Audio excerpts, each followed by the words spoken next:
Hi, friends.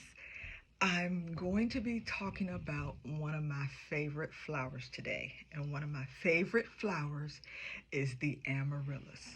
Now, I have several of them here that I have planted. And what I love about amaryllis is that they come back year after year. But you have to make sure that you treat them right, that you treat them well, so that they will store up energy so that they can bloom for you year after year. So I have several amaryllis. My favorite is this one right here, Apple Blossom. See how she starts out white and then she fades to this really beautiful pink color. So she's one of my favorites. So this one I have potted in some cocoa coir. Um, and what I did was, this is like a little kit that came, but it didn't come with the pot. But what I did was I put the cocoa coir in here, and then I put the amaryllis bulb inside it. And the thing about the amaryllis bulb is you have to really give it room to breathe. You have to, I don't know if you can see this, but see, amaryllis like to be kind of snug in their pots. So it's maybe like an inch around is what you should leave around. So that's what I did. I put it in this terracotta pot, which is, it's loving it. They really love the terracotta because their roots can breathe.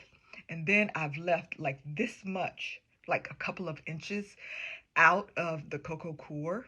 And really, you should leave part of the amaryllis bulb out so that that's how they breathe. They really need a lot of air in order to breathe. You can't put everything on top of them or they'll suffocate. And also, when you water them around the bulb, not directly on top of the bulb. And this one actually has started to accumulate some like skin, and I usually like to take that off of my amaryllis like this, um, because the less organic matter you have, the less chance that you'll have fungus gnats, which, that can be a problem. But what I do is I pot them up like this, or I do like I did this one. And what I did was I put stones in the bottom of it, and then I put the bulb on top of the stones, and then I put water in here.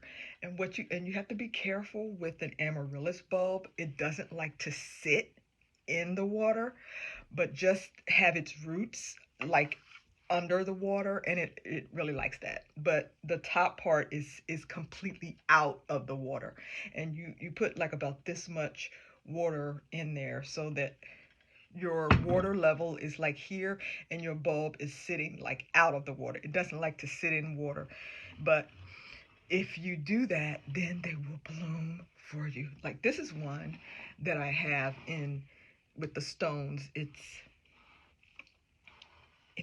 I put some I started off with some charcoal, and then I put the stones, and then I put the amaryllis bulbs, and then I just water them, and then they will give you these gorgeous blooms. See how pretty that is? And this one is just starting to bloom. It's got this one that has bloomed, and then there are two other bulbs that are about to bloom. Can you see that? Can you see that? See, this one is about to open up, and this one will probably open up last.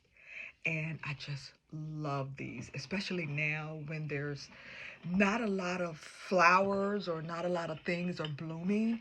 Your amaryllis are blooming.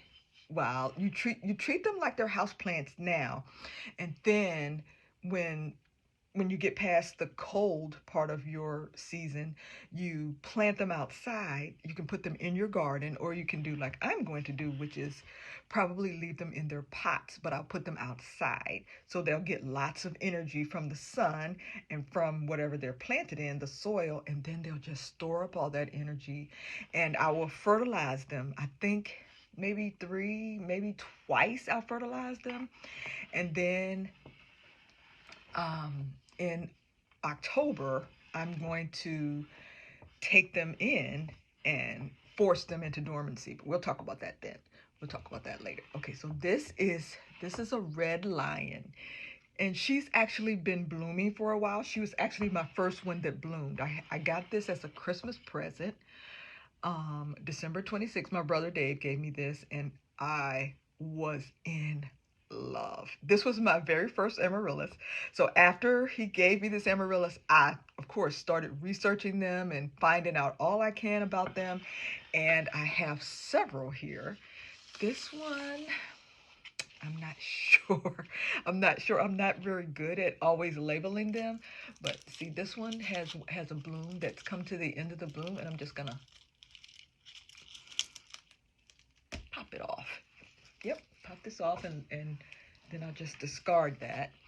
And then these other ones will bloom. Well, they're already blooming. These other ones are really nice, and I like these. I think this is Minerva. I'm not sure, but I really love this one. And I did actually plant this one in the soil. If you can see that I've left a good part of the bulb out, and then I dressed it with some pine cones. You know, you can use whatever you want. You can use some moss if you want. You can use some grass. You can use whatever you want. And this one is one that has all of the blooms here have come to the end of the cycle. So I'm just going to pop all these right off here. See, all these are all spent. And I'm just going to pop them right off. You can cut them, pop them, you know, whatever you prefer. And then hopefully let's see, does she have any other blooms? I'm not sure if she'll bloom again or not, but it's fun just to watch. See if she will bloom, you know. If she doesn't, that's fine. Let's see if she'll bloom though again. So I'm not sure which one this one is. No, do I have the name tag? No, I don't have the name tag. But I did have to support her as she, see how tall she is. She's very tall. And okay, so I have one more that I wanted to show you. This is my newest amaryllis here. So this one is just starting to bud. As you can see the little bud there. See the little green? Yep. And this one is Sumatra. And I forgot to put the date on here. But I will put that on here so that I'll know how long it's going to take this one to bloom. So these are some of my amaryllis babies, and I actually have several now. So I hope that you will join me in being an amaryllis lover. You know, start planting up your amaryllis. You can either put them over water, put them in soil, whatever it is, you know, you find. I find that putting them in water is very, I don't know, I think it's regal or something. I like it. I like putting them over water. But amaryllis are so beautiful, so it really doesn't matter which way you do it. So I hope that you will go out and either get an amaryllis or order one. You can order them online. I ordered almost all mine online, and they all bloomed beautifully. So that's where we are with our amaryllis, and I'll see you next time, guys. Bye.